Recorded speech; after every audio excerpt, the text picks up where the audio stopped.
Greg. How are you? Great. How are you, Chris?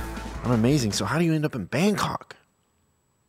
Long story, totally different. I could take up a long time for that one. But I was in the Marine Corps for about 11 years, and I needed a job before I got out and got into some school. And I just started selling jewelry for this national chain, and I kind of ran through the ranks, and then an opportunity arrived. I was asked to run somebody's company in Bangkok for the jewelry, and I did. So tell me your business question. So, Chris, thank you much for the opportunity. I own two companies. I own a jewelry manufacturing company, which I started 8 years ago, and that is the backbone of what we do. We manufacture for American brands, fine jewelry brands. So I've got like a nice little stream of business, and that's working out great. So you're the manufacturing part of it, and then somebody else is the designer and the brand?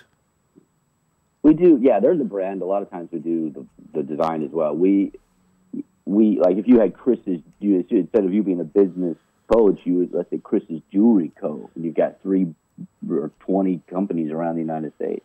Yeah, we do like silver dog tags. Can we do that? Yeah, absolutely. I mean, you need someone like me to make it, and right. For production. And we have production. I've got a full factory of how many employees? Design, 3D printing. 30. 30? Okay. My intent is to focus on the military integrity aspect of my backstory, of my story. You leverage that part of my story to tell, primarily, I'm targeting military people, military wives. And B, I'm also targeting a very well-defined client, hopefully that has some value or sees a value in supporting a military brand, integrity-wise, because jewelry is such an emotional thing.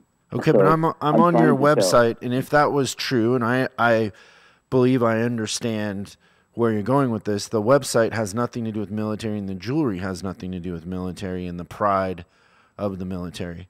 And so you're losing the connection. I don't know that the thought that you're having is wrong, although I think that's a very small niche and a very hard niche to reach, right?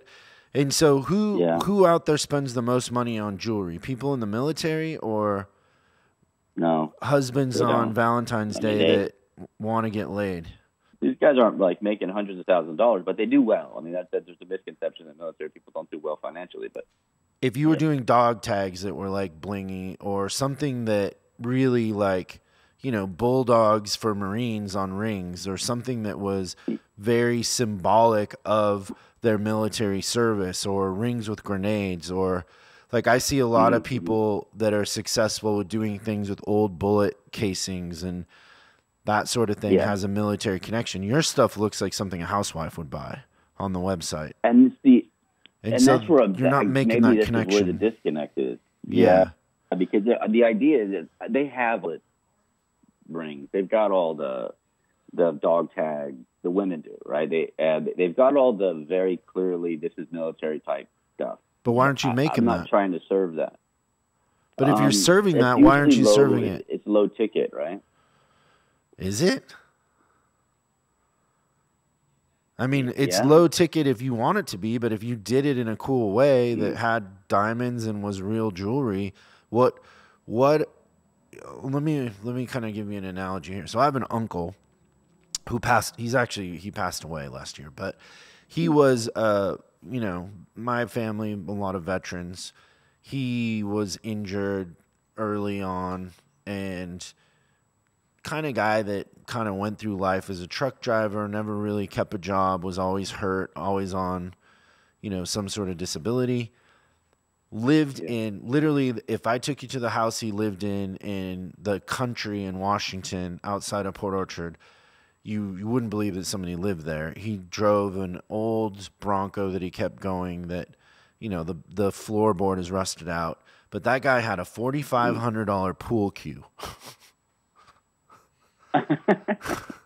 Because he'd go to the taverns and play pool, and he had a $4,500 Ivory pool cue. The pool cue was worth more than his car and the house he lived in.